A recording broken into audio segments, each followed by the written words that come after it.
And I hope everyone is doing great. Great to see you all in this wonderful session. I hope everyone is doing great. So, students, we are starting the new chapter today that is going to be the improvement in food resources. It's going to be a wonderful chapter, and you will be learning a lot in this chapter.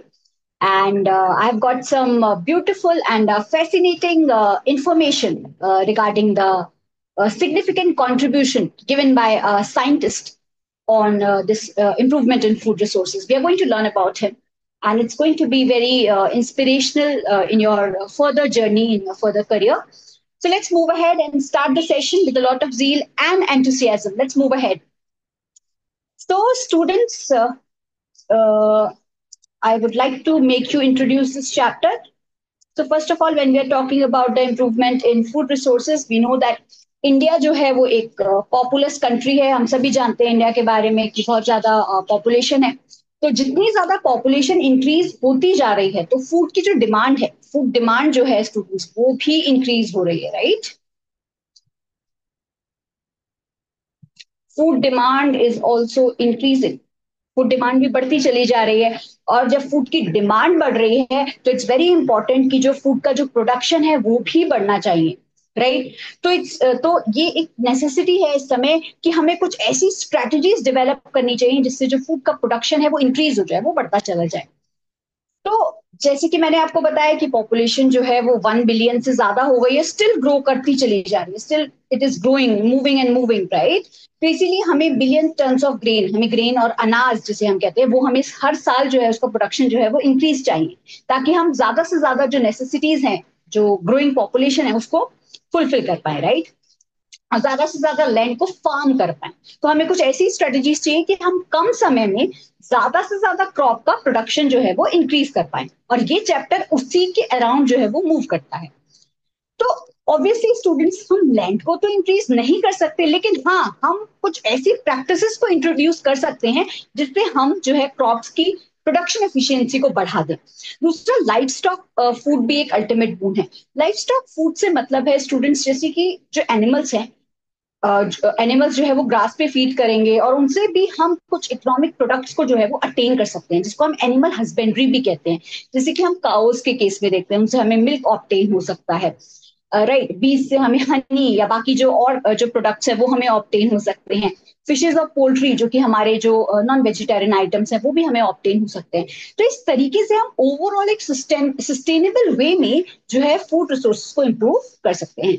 It's a beautiful technique to increase the food no food production, or the crop efficiency can be increased by a sustainable outlook. Undertaking both agriculture को भी हम उसमें include कर दें, और animal husbandry को, both can be undertake, right.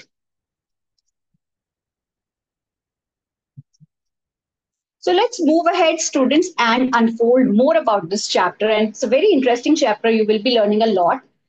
तो जब हम फूड डिमांड को इंक्रीज करने की बात करते हैं, तो जब इंडिया में ये सब स्ट्रगल हो रहा था, जैसे जैसे पॉपुलेशन इंक्रीज हो रही थी, तो स्टूडेंट्स, कुछ इंपॉर्टेंट जो साइंटिस्ट थे, जो इंपॉर्टेंट एग्रीकल्चरल रिलेटेड जो सिग्निफिकेंट कॉन्ट्रीब्यूटर्स थे, उन्होंने अलग अलग रिवॉल्यूशंस जो है वो क्रिएट किए.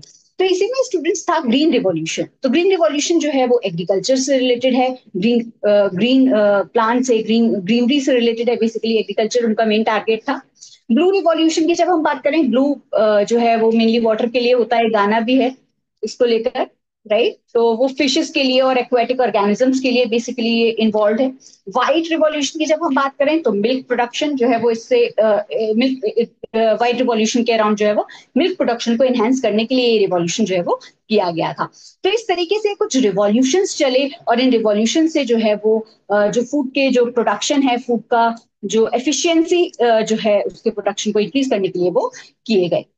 तो इसी कड़ी में स्टूडेंट्स, जब हम आगे बढ़ते हैं, जैसे कि मैंने आपको बताया कि ये सब रिवॉल्यूशंस चले, ग्रीन रिवॉल्यूशन चला, मिल्क रिवॉल्यूशन चला. इसके अलावा स्टूडेंट्स, अगर मैं बात करूं, इस रिवॉल्यूशन के अलावा एक और रिवॉल्यूशन भी चला था, जो कि होता है स्टूडेंट्स पिंक रिवॉल्यूशन.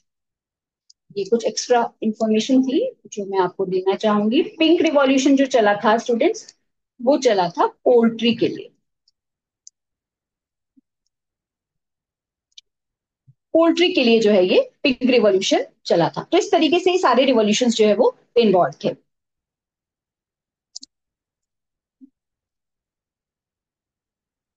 अब हम आगे बढ़ते हैं और जानते हैं जो ये रिवॉल्यूशन थे स्टूडेंट्स, ये बहुत एफिशिएंट थे फूड के प्रोडक्शन के लिए, बाकी सारी चीजों के लिए। लेकिन जब हम बात करते हैं स्टूडेंट्स फूड के प्रोडक्शन की, तो जो जैसे जैसे फूड का प्रोडक्शन इंक्रीज हो रहा था, वैसे वैसे जो नेचुरल रिसोर्सेज थे उनका भी यूटिलाइजेशन होता चला गया। तो जब ये जो आपके जो नेचुरल रिसोर्सेज हैं जब वो यूटिलाइज होते चले जाएंगे, तो स्टूडेंट्स उसके कारण क्या है, एनवायरमेंट भी अफेक्ट होगा। तो कुछ ऐसी टेक्निक्स डेवलप करनी चाहिए, कुछ ऐसा सस्टेनेबल सोल्यूशन निकालना चाहिए जिससे एनवायरमेंट भी अफेक्ट ना हो और चीजें भी आराम से चलती रहें। तो उसके लिए इसी चीज के लिए स्टूडेंट्स कुछ सोल्यूशंस निकाले गए, जिससे कि फूड का प्रोडक्शन जब इंक्रीज होता रहेगा और वो वेयर हाउसेज में गोडाउन्स में ऐसी की ऐसी रखा हुआ है, तो जो मैल न्यूट्रिशन है और जो हंगर है स्टूडेंट्स, बहुत से ऐसे लोग हैं जो फूड को नहीं प्राप्त कर पाते, जिनकी इतनी इनकम नहीं है कि वो इतनी सारी चीजों को ले पाए या खरीद पाए। तो उसके लिए एम्प्लॉयमेंट जनरेट करना भी बहुत ज्यादा इंपॉर्टेंट है। तो एग्रीकल्चर की जहां हम बात करते हैं स्टूडेंट्स, तो एग्रीकल्चर से जो है वो कई लोग जो है, कई सारे जो लोग हैं उन उस मैन पावर के थ्रू जो है हमने फूड को जनरेट किया और उसके थ्रू इनकम्स भी जनरेट हुई। तो इस तरीके से जो एग्रीकल्चर के थ्रू जो इनकम जनरेट हुई, उसने जो है हंगर की काफी प्रॉब्लम्स को जो है वो सॉल्व किया। तो बेसिकली एग्रीकल्चर ने क्या जनरेट किया, इनकम जनरेट की। इनकम कैसे स्टूडेंट्स, जैसे कई जितने भी जो फार्मर्स थे उन्होंने अपने लैंड को जो है उसमें ग्रोइंग कराई, फिर वो मार्केट में जो है उसको सोल आउट करते हैं, सेल आउट करते हैं, बहुत सारी चीजें होती है। तो इससे जो लोगों की जो इनकम थी वो जनरेट हुई। इनकम जनरेट होने से क्या होगा कि उनकी जो लाइवलीहुड है वो सुधरेगा। तो जो ये मैल न्यूट्रिशन है या हंगर जो पॉवर्टी है, उसमें भी चेंजेस आएंगे। तो it is given a beautiful contribution in that also. इसके अलावा स्टूडेंट्स जो साइंटिफिक मैनेजमेंट प्रैक्टिसेस थी वो भी काफी सारी जो है वो इन्वॉल्व हुई, जैसे कि मिक्स्ड फार्मिंग है, इंटर क्रॉपिंग है, मतलब एक क्रॉप और दूसरी क्रॉप के बीच में जो है वो इंटरवल, उसको हम बोलते हैं इंटर क्रॉपिंग। इंटर वर्ड कहीं भी आ जा रहा है, जैसे जब हम बात करते हैं स्टूडेंट्स इंटर की, इंटर का मतलब होता है बिटवीन, ठीक है, इंटर क्रॉपिंग। इसके अलावा इंटीग्रेटेड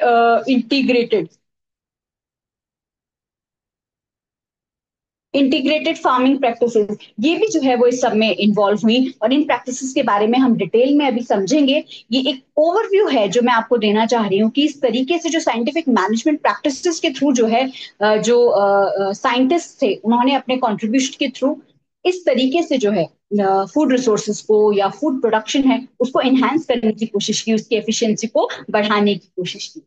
इसके अलावा स्टूडेंट्स इसका जो सोल्यूशन निकाला वो यही निकाला गया कि एग्रीकल्चर को और एनिमल हस्बेंड्री को दोनों को साथ में मिला दिया जाए। लाइफ स्टॉक यानी काउस कैटल्स इस सबसे रिलेटेड, पोल्ट्री यानी आप जानते हैं हेन्स हाउस, उसके थ्रू जो है वो जो एग है और जो मीट है इस सब का जो प्रोडक्शन है, पोल्ट्री फार्मिंग जो होती है, फिशरीज हैं, राइट, बी कीपिंग है, तो इस सबको जो है वो कंबाइन करके फूड रिसोर्सेज को इनहेंस करने की कोशिश की। उनके इंप्रूवमेंट में जो है एक इंपॉर्टेंट कॉन्ट्रीब्यूशन जो है इन चीजों का रहा। तो इस तरीके से स्टूडेंट्स जो है हम जो क्रॉप्स है उनके प्रोडक्शन को इंक्रीज कर सकते हैं। तो अलग अलग क्रॉप्स की जब हम बात करें तो इसमें जैसे सीरियल्स की जब हम बात करते हैं तो इसमें होता है मेज है, वीट है, राइस है, मिलेट्स यानी जो मोटा अनाज होता है वो है, सॉर्गम है स्टूडेंट, जिस सबसे हमें कार्बोहाइड्रेट मिलता है, जो न्यूट्रिएंट्स है जो फूड के थ्रू हमें मिलते हैं, कार्बोहाइड्रेट्स है, प्रोटीन्स हैं, फैट्स हैं, राइट, ये सब हमें ऑप्टेन होते हैं। प्रोटीन की जब हम बात करें तो जैसे कि ग्राम में है, पी में है और ब्लैक ग्राम में है, ग्रीन ग्राम में है, पीजियन पी में है, लेंटिल में है, इन सबसे हमें क्या मिलता है स्टूडेंट्स, प्रोटीन ऑप्टेन होता है। फैट्स की जहां हम बात करें तो कैस्टर ऑयल है, मस्टर्ड है, सोयाबीन है, ग्राउंडनट है, सिसमे है, लिंसीड है, इन सब के थ्रू जो है हमें ऑयल सीड्स के थ्रू हमें फैट जो है वो ऑप्टेन हो सकता है। विटामिन और मिनरल्स की जब हम बात करें तो वेजिटेबल्स हैं, स्पाइसेस हैं स्टूडेंट्स, मसाले, राइट, फ्रूट्स हैं, इन सब के थ्रू हमें विटामिन और मिनरल्स जो है वो ऑप्टेन हो सकता है। एक ओवरव्यू है कि अलग अलग क्रॉप्स जो है उनसे हमें क्या क्या न्यूट्रिएंट्स जो है वो ऑप्टेन होते हैं। So that was a small information which I want to give you. Let's move ahead students, और अब हम जानते हैं कि कौन सी जो अलग अलग क्रॉप्स होती हैं, हम देखते हैं कि काफी सारी फसलें होती हैं, अभी होली ही जाके चुकी है स्टूडेंट्स, तो उसमें हमने देखा किस तरीके से जो है वो सीजन में अलग अलग फार्मिंग होती है, हर सीजन में अलग अलग फार्मिंग होती है, कुछ रेनी क्रॉप्स होती हैं, कुछ विंटर क्रॉप्स होती हैं, कुछ समर क्रॉप्स होती हैं। तो इस तरीके से हर क्रॉप का जो है अलग अलग क्लाइमेटिक कंडीशंस होती हैं। जैसे अगर हम पैडी की बात करें, राइस की बात करें, चावल जो है वो एक रेनी क्रॉप है, जो जिसको क्या चाहिए, बहुत एम्पल अमाउंट में, बहुत एडिक्वेट अमाउंट में पानी चाहिए होता है।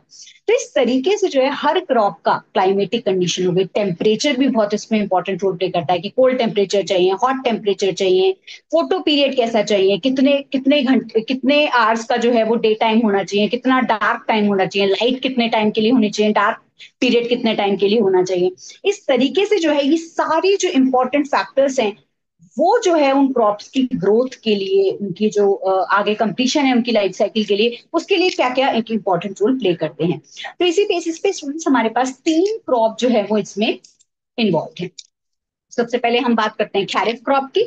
तो खैरिफ क्रॉप जो होती हैं स्टूडेंट्स, ये रेनी क्रॉप्स होते हैं, इनको हम रेनी क्रॉप्स भी बोलते हैं, और ये रेनी सीजन में ग्रो होती है, ठीक है। जैसे कि जून टू अक्टूबर, ये जो उसका जो एक पीरियड है, इस पीरियड में ये ग्रो होती है, जून टू अक्टूबर।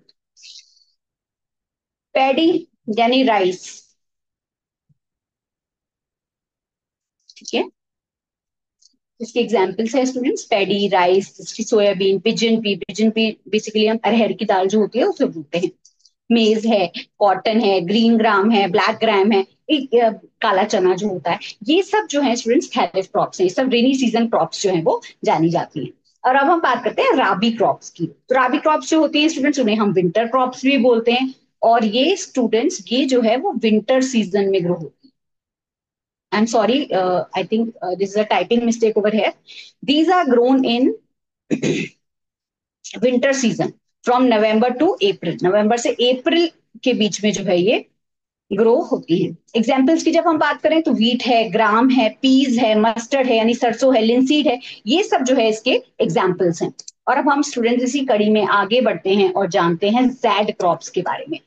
तो जेड क्रॉप्स जो होती हैं स्टूडेंट्स, ये जो है समर क्रॉप्स होती हैं, गर्मियों में उगने वाली जो है क्रॉप्स होती हैं, और ये समर सीजन में ग्रो होती है। मार्च से जून का जो समय होता है, बेसिकली जो अब ये जो समय है अभी हमारा, जो इस समय हम मार्च में चल रहे हैं, तो इस समय से लेकर के जून तक जो क्रॉप्स ग्रो होती है, बेसिकली जो गर्मियों के फल होते हैं, जैसे कि वाटरमेलन है, मस्क मेलन यानी खरबूजा है, कुकुम्बर, खीरा, बिटर गार्ड यानी करेला, पंपकिन, ये जितनी भी ये जो फैमिली ये जो कुकुरबिटेसी, बेसिकली आप आगे जाकर के पढ़ेंगे इसके बारे में, कि ये जो है इसी फैमिली के मेंबर्स हैं, जैसे कि वाटरमेलन, मस्क मेलन, कुकुम्बर, खीरा, बिटर गार्ड यानी आपका करेला, ये सब जो है वो एक ही फैमिली के मेंबर्स हैं। लौकी, तुरई, ये सब एक ही फैमिली के मेंबर्स हैं, और बेसिकली हम इनको समर में इस्तेमाल करते हैं, और ये समर क्रॉप्स होती हैं, जैसे कि जेड क्रॉप।